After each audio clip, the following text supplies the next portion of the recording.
Hey viewers and viewers, my name is John Red Strategist. Welcome back to Detention. This is episode 9 now. So, I don't know how much more of this game there actually is, but you remember we left off here. Of course, we're nearly approaching double digits for this series at the moment.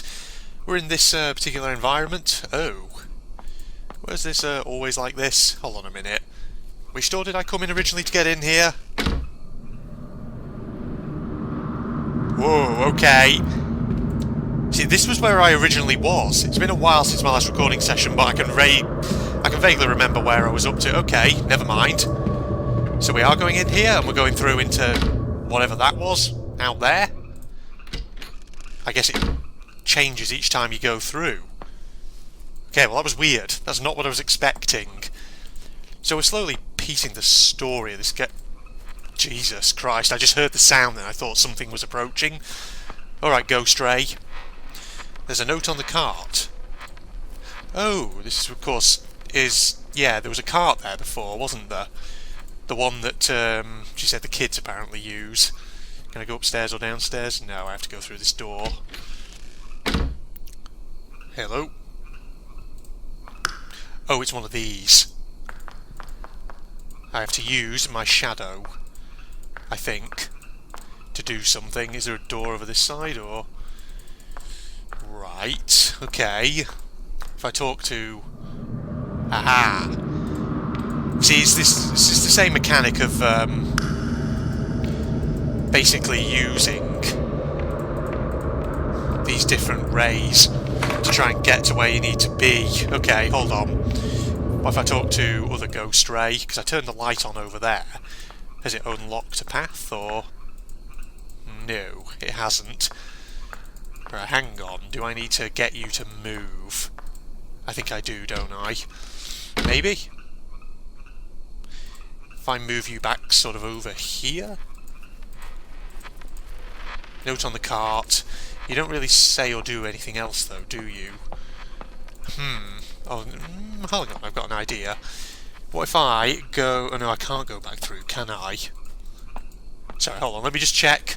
I need to just go in here and back out again. Right. There you go, back over here, it's just darkness. Okay, right. But this is the way I came to get here, isn't it? Was in here again? No, the door's locked. So it's definitely... okay, right. No, so it's definitely something with the area that I'm in. It's not a case of the puzzle extends out beyond the immediate vicinity and I have to look elsewhere. I don't think. Okay, unless it's to do with the lighting. I'm not sure. Because there's a couple of light switches in this classroom, which I'm guessing maybe we are supposed to use. Hold on.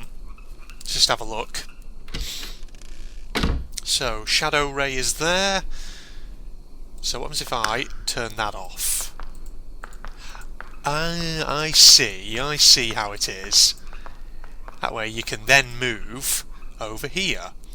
Acting immediately on one's determination. This is the philosophy he believed in. That someone should take fate into their own hands. With you following him, what ideas do you hold? Take hold of your destiny, live a laid-back life, submit to one's fate. Maybe take hold of our destiny? That is a charming thought. So life has gained a goal.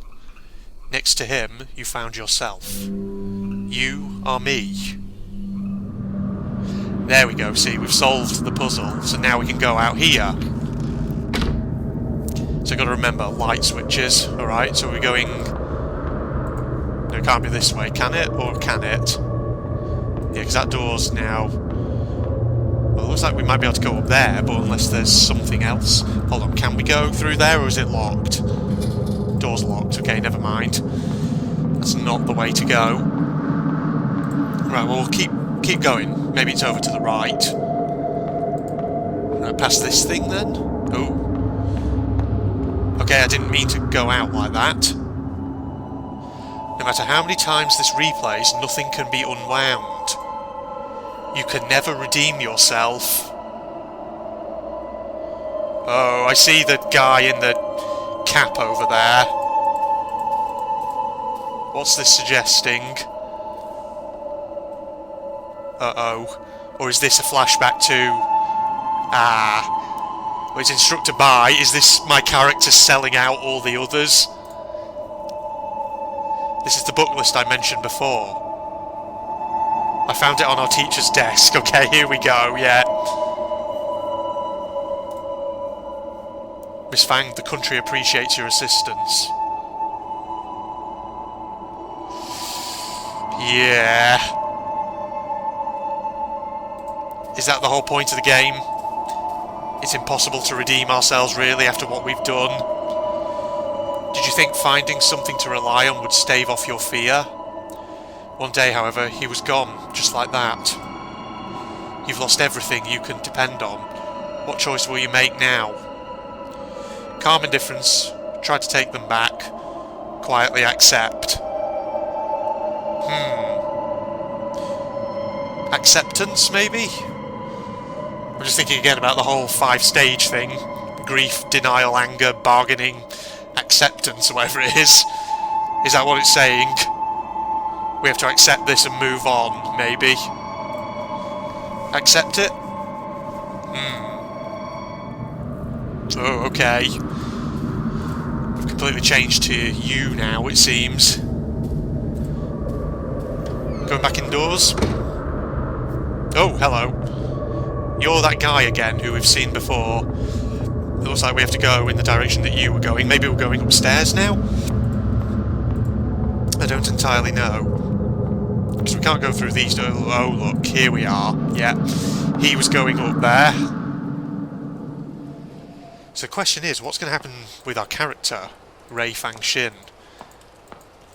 Because I feel like there could be one way out that she may take from all this, and that could end up being suicide or something. Oh. Hello? I can't say I was expecting that. I really... Earlier on, I hypothesised, of course, with Phil, that either one of two things was going on in this game. Either this is all hallucination, it's in someone's head, or alternatively, maybe we are actually dead, and this is a purgatory. And just that then, with the guy leaning out looking off the edge, maybe that's what that symbolises. That we are actually dead, we are a ghost, and this is our own personal hell that we have to inhabit. So if that's the case, does that suggest that our character here is going to die? And will it be suicide? As I'm starting to wonder. God, look at this here. Memories are like a mirror, reflecting the true likeness of your soul. Yes. I guess we're going downstairs. This game has a brilliant art style. I said it before, I'll say it again. Maybe you still want to forget. Maybe you're still afraid. I think we just keep going down.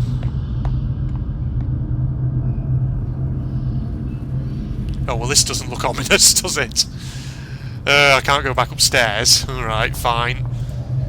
What hell is waiting for us out here?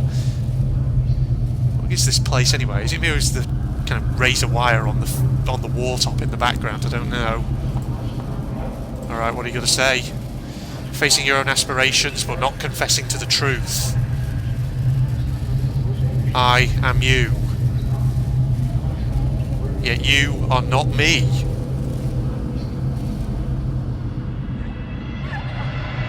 Oh. I can't control it. I can't do anything. Ugh. Okay. That took an unexpectedly dark twist. Yeah, this has definitely got to be hell. I think we're dead. I think that's what's going on. I can't actually move very fast. I can only walk here. Oh, I don't like that eye on the tree in the background. That is not nice. Oh, hello. Is that you, Wei? Constantly cycling over and over with only the River Sanzu at the end of your journey. And is this all the people in our life? So Wei, is this Chang over here? Yet the knot of sins still lies unsolved. The bridge leading to Paramita lies in collapse. I'll have to check what these terms mean. Sanzu, parameter. Probably. I wonder if Sanzu is like a Chinese version of the River Styx. Apologies if you can't hear me too well over that. It's quite loud. What's Miss Yin over here got to say? So the Requiem with a warm crescendo welcomes you once again. Oh.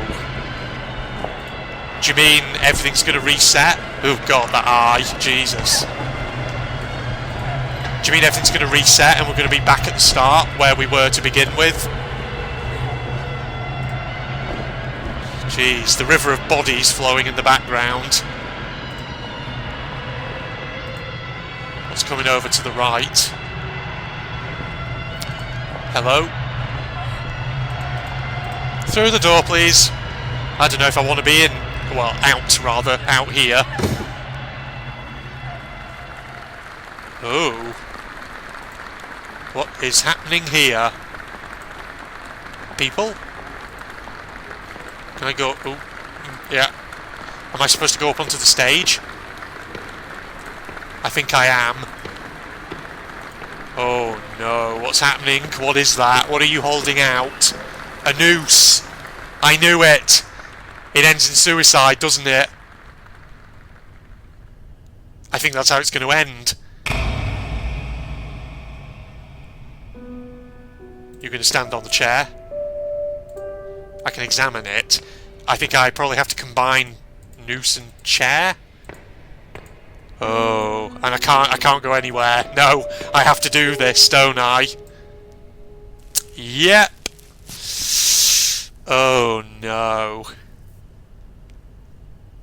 Yeah, this is definitely a purgatory. This confirms my earlier hypothesis. Or one of them, rather.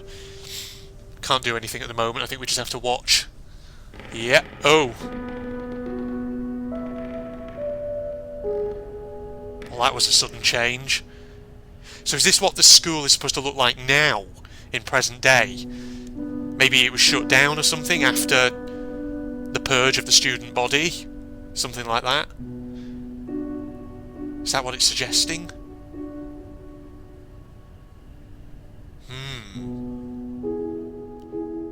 So is that it? Did we reach the end? Yeah, okay, credits! Oh wow, okay. The producer, Coffee Yao. That's an interesting name. Not because obviously it's Chinese, but coffee is an interesting name, I must say. Wow, okay. I actually don't know how long I've been recording for there. I mean, if it's about 15 minutes or around about there, then I'll probably keep this as a separate episode 9. But if it's actually 10 minutes or shorter, then I might actually just tack this onto the end of episode 8 and have that as an extra long ending. Okay. That was really, really interesting as a game. So, obviously, this is by Red Candle, a Taiwanese game developer. And I've said it before, I'll say it again here. It's always interesting to play games from outside the kind of Western and Japanese spheres. Because the thing is, the West, you know, particularly America and Japan, you know, they have such a kind of dominant, or rather for a long time they had such a kind of dominant grip on the video game industry. That was typically where video games tended to come from.